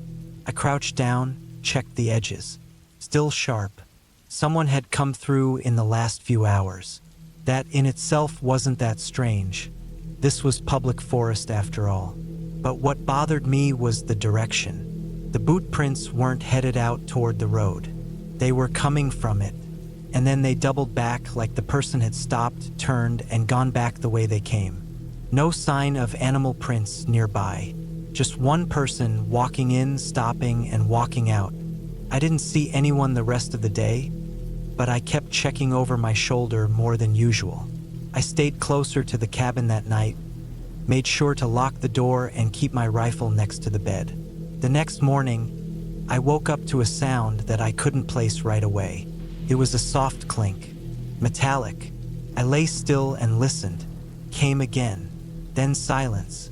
I slowly reached for my flashlight and pointed it at the window. The glass was fogged from my breath inside and the cold air outside. I couldn't see anything. I unzipped my sleeping bag, stepped into my boots, and moved to the window. Nothing out there, just dark woods and the dull gray light of early morning. I opened the door slowly and stepped outside. The cold hit me immediately. I walked around the cabin, checking for signs of movement, but saw nothing unusual. Just frost on the grass, a few branches swaying. But then I saw it. A long, thin wire, metal fishing line, maybe, strung low between two trees about 10 feet from the back wall of the cabin. It was just high enough to catch your shin if you weren't looking. I followed it with my eyes. It wasn't natural. It was tied off deliberately, stretched tight. Someone had set it up during the night. That was when I started to feel the pressure in my chest. The kind of slow, rising pressure that tells you something is very wrong, even if you can't explain it. I cut the line, coiled it in my hand, and looked around. The trees were quiet. No movement. I didn't know if someone was watching me or if they'd already gone, but I knew someone had been close, closer than I was okay with. I packed my gear, strapped on my rifle, and started walking in the direction of the boot prints I saw the day before. I wasn't hunting anymore. I just wanted to know who was out there. After about half a mile, I found a small depression in the ground. It looked like someone had been lying there, grass matted down, old food wrapper tucked under a rock, a used cigarette filter. I didn't smoke. No one I knew did either. I walked another 100 yards and found more signs. A shredded tarp, scorched rocks from a fire, an empty tin of beans. Whoever this was, they'd been staying out here, maybe just watching the cabin. There weren't many reasons to be that deep in the woods without a pack or a rifle, unless you didn't want to be seen. I scanned the area, then turned back fast. Every step I took toward the cabin after that felt heavier. I decided I wouldn't sleep there that night. I stuffed everything I had into my pack, left behind the heater and a few cans of food I couldn't carry, and started heading for the trail that led to the truck. The sun was already going down. I wanted to get to the road before it got fully dark, even if it meant hiking through dusk. I figured if I walked fast, I could make it. I didn't hear him until I was less than 100 yards from the creek. It was a single step behind me, too close. I turned, rifle up, heart pounding. Nothing, but I swear I saw the edge of movement behind a pine trunk. Something dark. I didn't wait. I sprinted the rest of the way to the creek, nearly slipped crossing it, then made the final push to the truck. I fumbled with the keys, got inside, locked the doors, and sat there shaking for a good 10 minutes before I even started the engine. When I finally got moving, I didn't look in the rearview mirror until I was several miles down the road. I didn't want to see what might be there. I drove straight back to town, didn't stop for anything. That night, I slept in a motel with the lights on and my rifle by the bed. The next morning, I reported the location to the Forest Service. I didn't have much to give them, just some wire, a tarp, an old fire pit. But I told them everything. The boot prints, the noise, the line behind my cabin, the sleeping spot near the trail. They said they'd send someone to check. I never heard back. I never went back either. I sold the rifle a month later and haven't hunted since. Not because of the animals or the cold or the long hikes. It was something about knowing someone had been watching me out there in the trees, in total silence, while I slept. Knowing they came close enough to set a trap. Knowing they didn't take anything, didn't try to scare me off. They just watched. That kind of thing doesn't leave you. Even now, 5 years later, I still check my locks twice before bed. Still feel my pulse pick up when I walk through the woods. Not because I'm afraid of bears or cougars or getting lost, but because sometimes the scariest thing out there is another person. Quiet, patient, and just close enough to touch.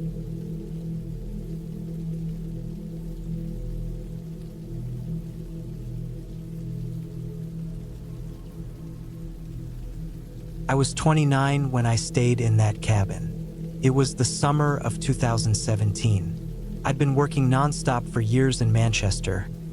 Long shifts, barely any real sleep, same four walls of my flat, and I needed a break. Something quiet, far from everything. My cousin Dean had moved out to a rural spot in North Wales and told me about a cabin nearby, close to some private farmland, tucked behind a thick line of trees not far from a stream. He said no one used it anymore. The old man who owned it had passed, and it was left sitting there. He figured I could stay for a few days without issue. Took about 4 hours to get there by car. The last mile was just a gravel track filled with potholes and brush reaching into the path. The cabin was small, made of wood gone gray with time, with one window on the front and a little porch. No one had touched it in years. The roof was sloped, sagging in the middle, and ivy had climbed halfway up the side. A rusted axe leaned against a stump nearby. It didn't look inviting, but that's what I'd come for. Quiet, ugly peace. No Wi-Fi. No people.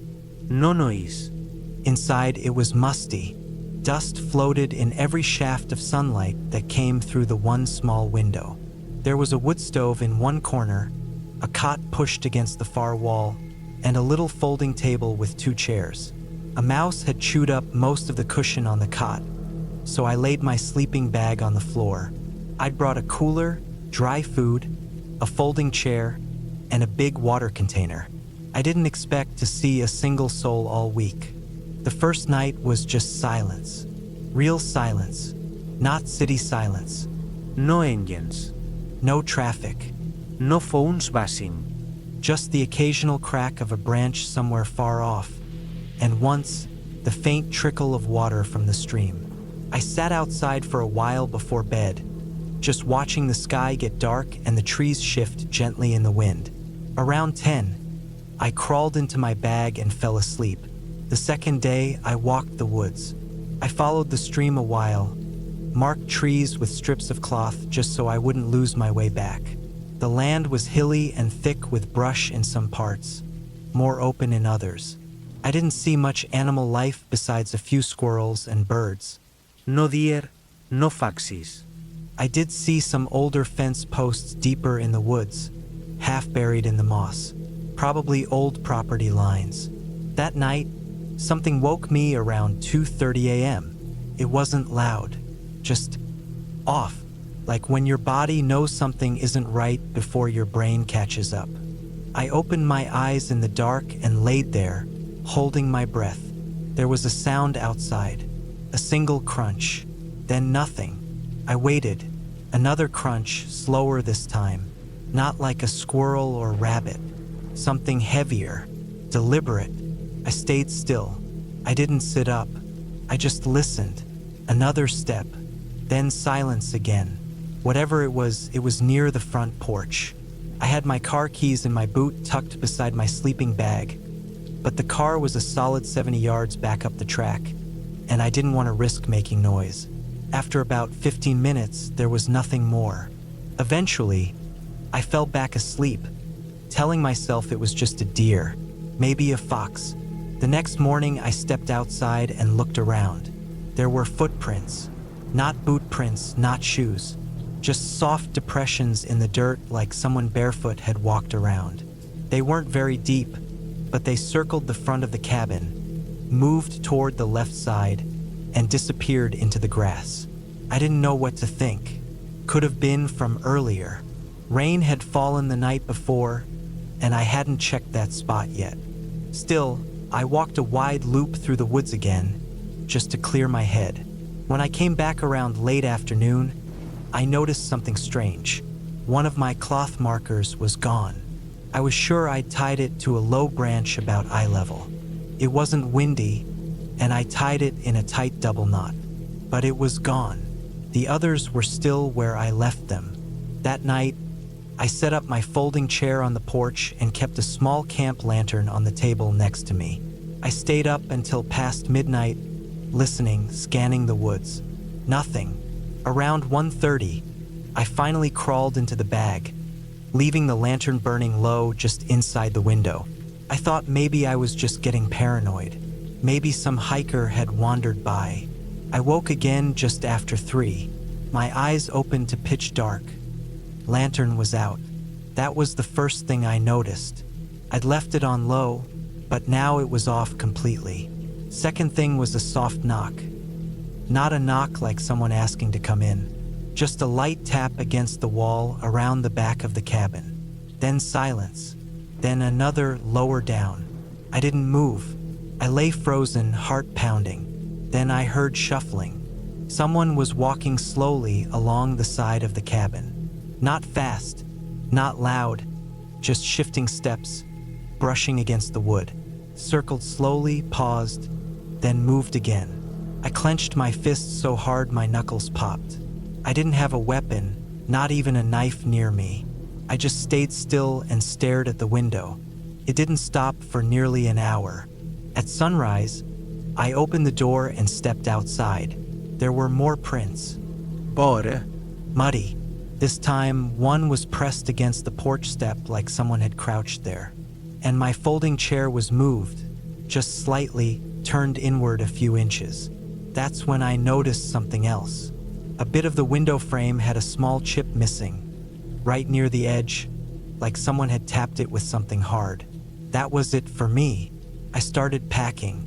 I got my stuff loaded by noon, made sure I wasn't missing anything, and locked the cabin door out of habit, even though it didn't really lock properly. I backed the car around and drove back up the track. As I reached the gravel road, I looked in the rearview mirror.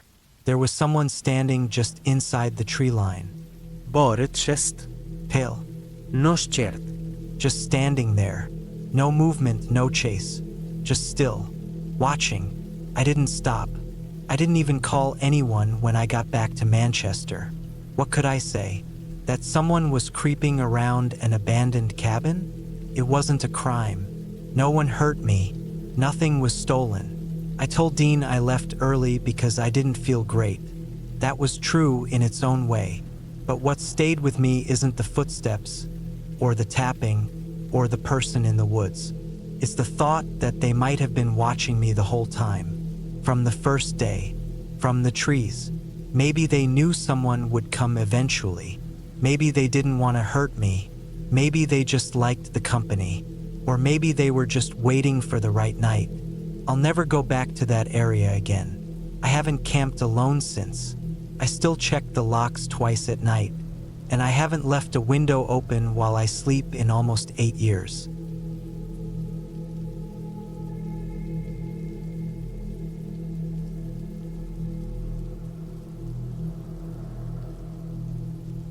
I was 34 when I decided to take a break from everything. This was in 2017, late summer, right after I quit my job in northern Colorado. I'd been doing contract work in construction management for years, jumping from site to site, months at a time, always under someone else's schedule. I was tired, mentally cooked. I didn't want to look at another blueprint or building permit for a while. I just wanted to go somewhere quiet, with no traffic noise, no people knocking on my trailer door at 6 a.m., and no more concrete dust in my teeth. I had an old buddy named Steve who owned a few dozen acres in rural Nebraska, east of the Sandhills. past a town so small it didn't even have a real grocery store.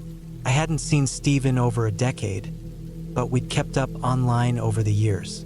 When I reached out and told him I needed a place to clear my head for a month or so, he said I could use one of the old cabins on his family's farm. There were several of them scattered across the property, but one sat out further than the others, near the back edge of a tree line, and hadn't been used in years. It wasn't fancy, no running water, and I'd need to bring in my own supplies, but that sounded perfect. He gave me the code to the gate and told me I was welcome to stay as long as I wanted. The drive took almost 9 hours. I pulled in just before sunset, the sky orange and flat behind the distant cornfields. The gravel drive crackled under my tires, dust curling in my rearview mirror. The property looked like something out of an old documentary. Rusted-out farm trucks, rows of weather-beaten outbuildings, broken fencing falling over in spots. The cabin was deeper in than I expected. It took another 15 minutes of slow driving down a narrow dirt track just to reach it. It was surrounded by knee-high grass and dense trees that ran along a ridge behind it. The place wasn't in bad shape.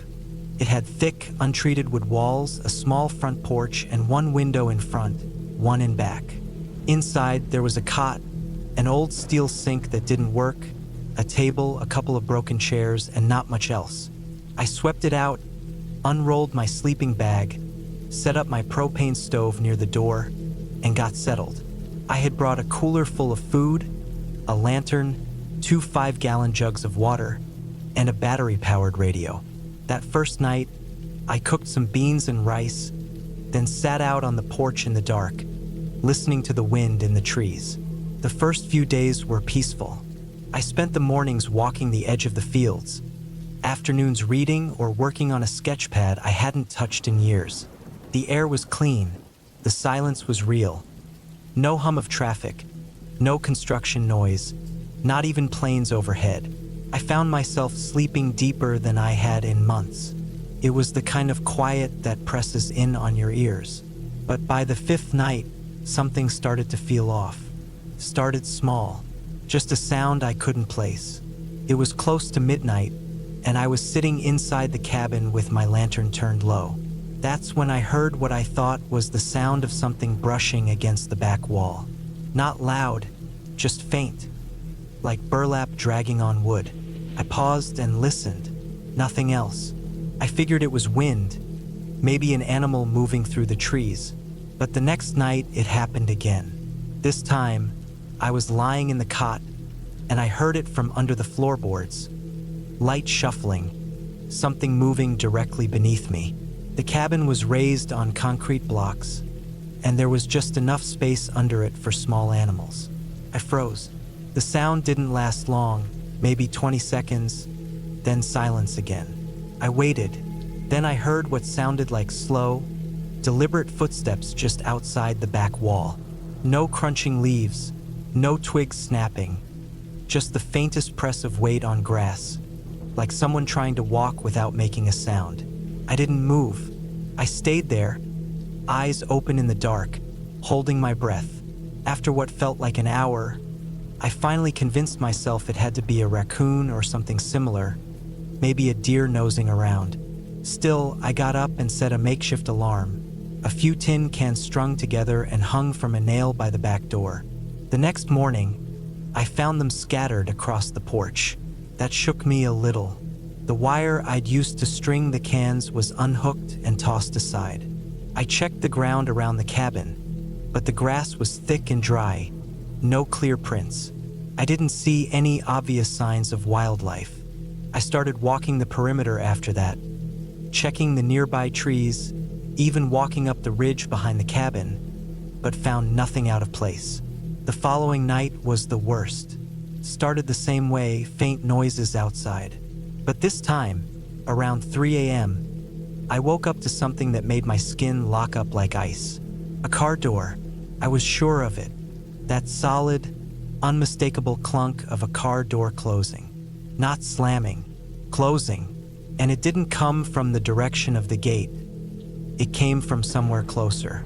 The sound came from the edge of the trees, maybe 70 yards off. I got up, shut off my lantern, and crouched by the window. I waited. 10 minutes passed. Then I saw movement. A figure stepped out from the tree line. I couldn't make out much, just a tall shape, dark clothing, maybe wearing a hat or hood. The figure stood completely still, facing the cabin. No flashlight, no movement, just standing. I didn't know what to do. I wasn't armed. My phone had no signal out there. I slowly backed away from the window and sat on the floor, listening. I thought about grabbing the hatchet I used for kindling, but it was outside, near the woodpile.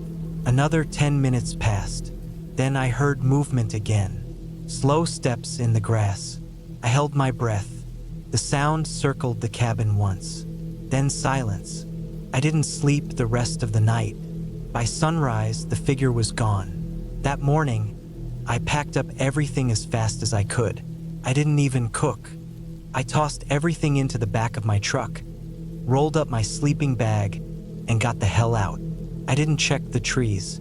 I didn't stop to look at the area where the figure had stood. I drove straight to the nearest town, an hour away, and stayed in a motel.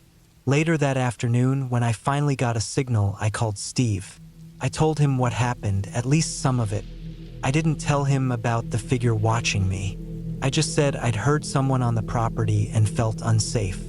He sounded surprised, said there shouldn't have been anyone near that cabin, said that area hadn't been used in years. Then he told me something that still sits wrong in my stomach. He said a few months earlier, he'd found a dead deer, gutted and half buried near that cabin. At first, he thought it was coyotes, but there were no bite marks, just a clean slice, like it had been done with a knife. He hadn't thought much of it until now. I didn't go back. 2 weeks later, Steve went out to check the property. He texted me a photo of the cabin's front door. Carved into the wood, just above the handle, were 3 words, "You were close." He told me there were fresh boot prints in the dirt behind the cabin. He ended up tearing the whole place down. I never found out who it was. I never went back to that part of Nebraska. But every once in a while, when I'm driving through a remote area or hear a strange sound outside my apartment window, I think back to that night. I think about how quiet the figure was, how long they stood there, and how they walked around the cabin without making a sound, like they'd done it before, like they knew I was alone. And I always wonder how long they'd been watching.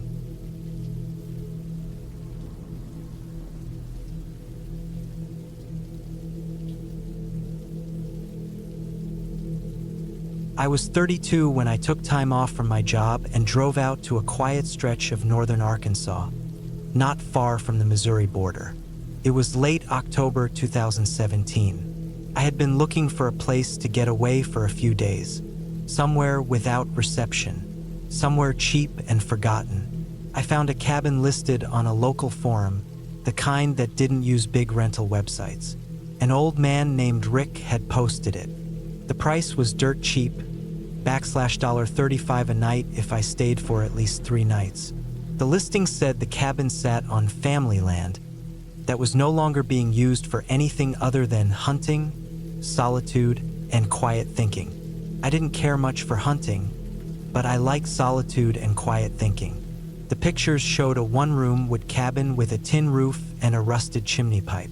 There were no curtains, and the porch sloped slightly down on the left side. Something about the place looked forgotten, like it hadn't been touched in years. That was exactly what I wanted. I packed light, some canned food, water, an old cooler, a flashlight, my hunting knife, and a bolt-action rifle just in case I ran into anything in the woods. I wasn't planning to shoot anything, but it made me feel better to have it. The drive was a little under 6 hours. I left early in the morning and reached the general area by mid-afternoon. The directions were handwritten. No address, just landmarks. Turn left at the White Cross. Follow gravel road past the pond. Keep right at the fork by the dead oak. Go until the road turns to grass. Park at the wire gate and walk in. It took some time, but I followed the directions and finally reached the wire gate. I parked there, locked the truck, and carried my pack in. The trail was more of a fading path, full of dry leaves and roots. A few minutes in, I came out into a small clearing. The cabin sat in the middle, tilted just a bit, like one side had sunk over the years. But what caught my eye wasn't the cabin. Behind it, about 30 yards back, was a low hill with crooked stones sticking out of the grass. They weren't marked like modern graves, just smooth, flat rocks, some sunken deep, some leaning over. They were clustered tight together, maybe 10 or 15 of them. It was a graveyard, an old one. There was a barbed wire fence around it, but the posts were rotted and the wire sagged. Some parts had fallen completely. I walked over and looked at the stones. Most didn't have anything carved on them. One had TL 1873 scratched in it. Another just said Mother. I stood there for a minute, looking at them, thinking about how people forget things so quickly. I didn't feel scared. Not yet. The cabin itself was simple. One room, small bed in the corner, table in the center, wood stove near the wall. There were cobwebs in the corners and leaves blown in through a crack by the door. No electricity. No plumbing. I set my stuff down and opened the one window to let some air in. The inside smelled like dry dirt and old smoke. That first night was quiet. I lit a small fire in the stove to keep warm, then sat outside for a while with my flashlight off. The sky was clear and full of stars. The woods made their normal noises. Wind in the trees, dry leaves brushing against each other, the occasional snap of a branch in the dark. I slept okay. The second day I went walking. I followed a trail deeper into the woods and found an old fence line. Rusted, barely standing. I walked a long loop and came back through a dry creek bed, maybe 3 or 4 miles in total. I felt good, tired, but relaxed. That night is when things started to feel strange. I was sitting by the wood stove just after dark. No moon, just that kind of deep black you only get out in the country. I had my flashlight beside me, not on. I was used to the quiet by then. But around 9:30, I heard something out back. Not animals, not wind. It was a kind of dragging sound. Not footsteps, not fast, slow, like someone was pulling something through leaves and grass. I sat still. The sound came from the direction of the graveyard. I didn't move, just listened. It would start, stop, then start again. I picked up my flashlight and turned it on. Opened the door and shined it toward the trees. I couldn't see anything, just the fence, the stones, and beyond that, woods. But the sound had stopped. I shut the door and didn't sleep much that night. The next morning, I went out to the graveyard. I told myself maybe it was a deer or a coyote, or even just the wind, but I checked anyway. There were marks in the grass, fresh ones, like something had been dragged. The grass was matted down in 2 thin lines, running from the fence toward the woods. I followed it about 20 yards, then it stopped. Nothing there. No bones. No trash. No blood, just a dead end in the grass. The air felt different that morning. Not cold, just still, like everything was waiting.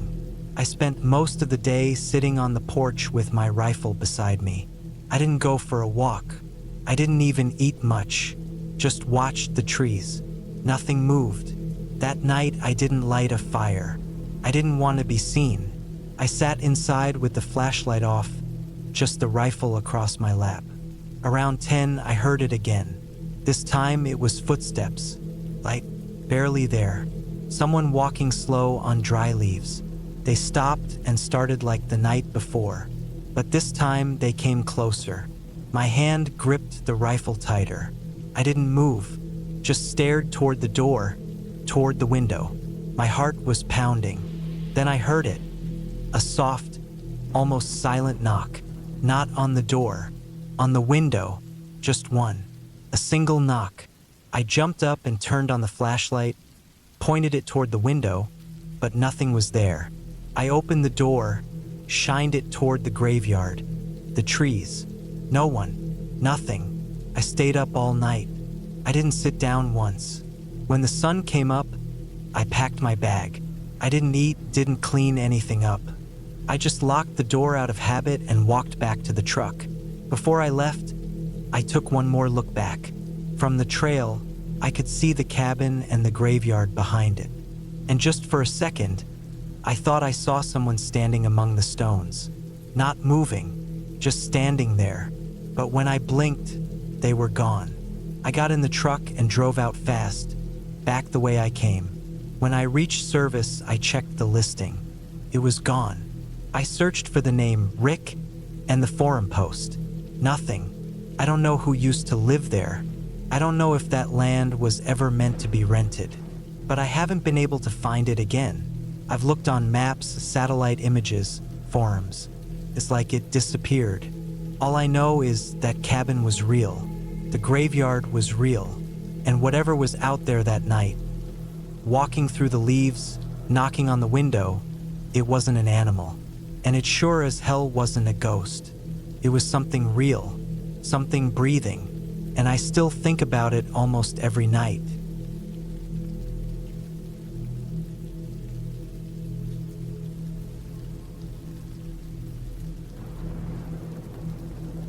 I was 32 when I took some time off from work in 2022.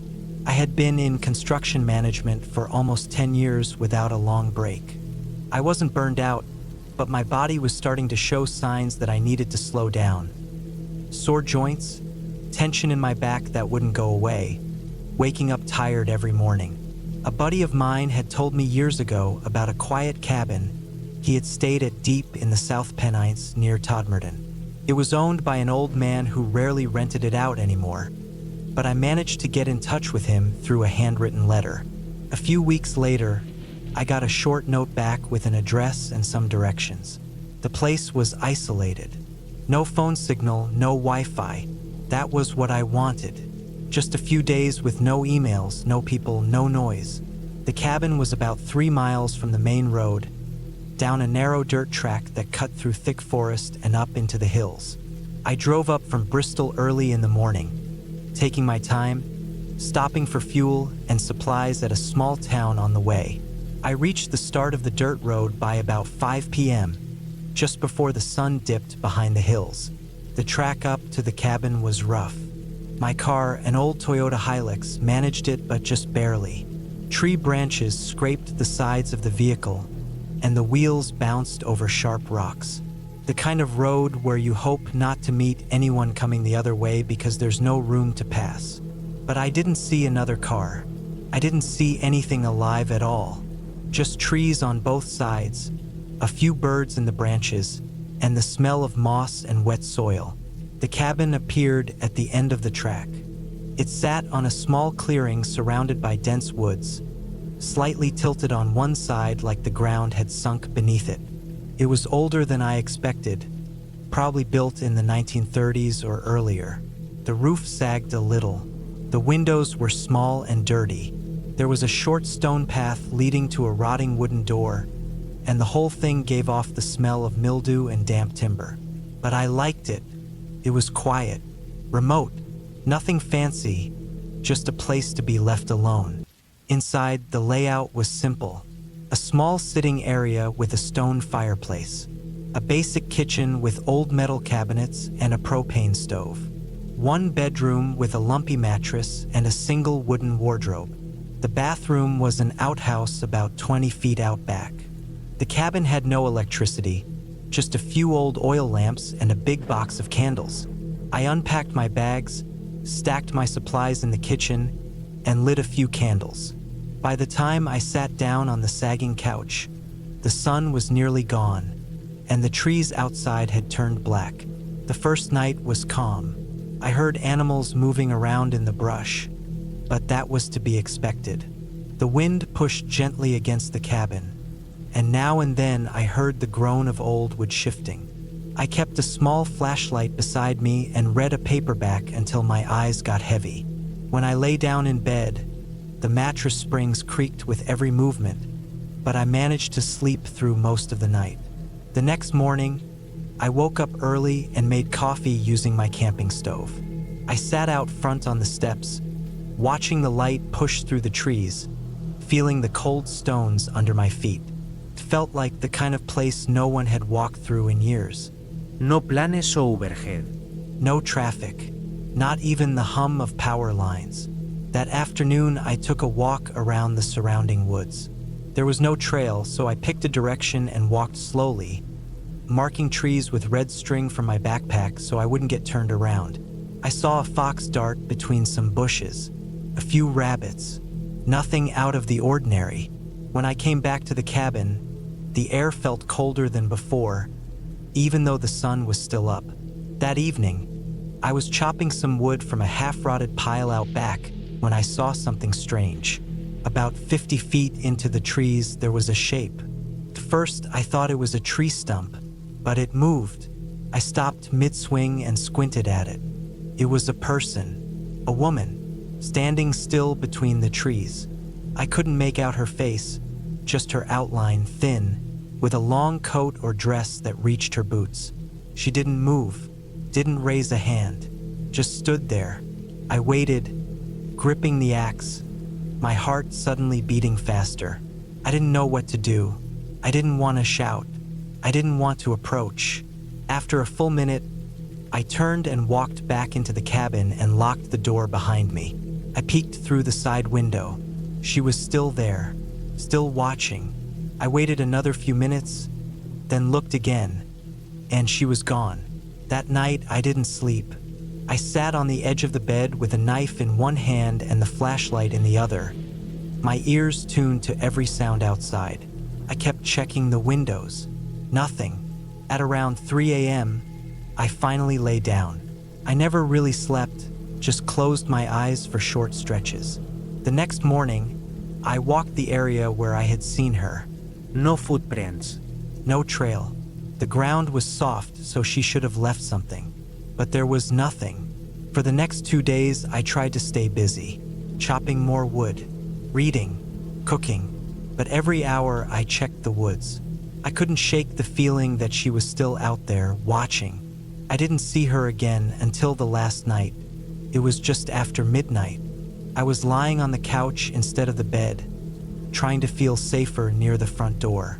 I had kept the fireplace going and left one lamp burning low. That was when I heard footsteps, slow, crunching leaves, coming from the backside of the cabin. My hands froze on the blanket. Then came the sound of something brushing against the wall outside. A hand, maybe, fingernails. I got up, stepped quietly to the window, and looked through the gap in the curtain. She was right outside the back wall. Closed this time, I could see her better. Her face was pale, not sickly, just like she hadn't seen sunlight in a while. Her eyes were wide, staring at nothing, and her mouth hung slightly open. Her coat was buttoned wrong, uneven, like she didn't care. Her hair looked wet, stringy, like she'd been standing in the rain. But it hadn't rained. She moved slowly along the back of the cabin. I followed her through the window to the other side. I didn't know what to do. I didn't want to leave, but I didn't want to stay. I kept watching her until she disappeared behind the trees again. I left before dawn. I didn't pack properly. Just threw my things into the bags, tossed them in the back of the Hilux, and drove fast down that narrow track with the headlights on high beam. The branches scraped louder this time. I didn't stop. I didn't look back. I didn't see her again on the way out.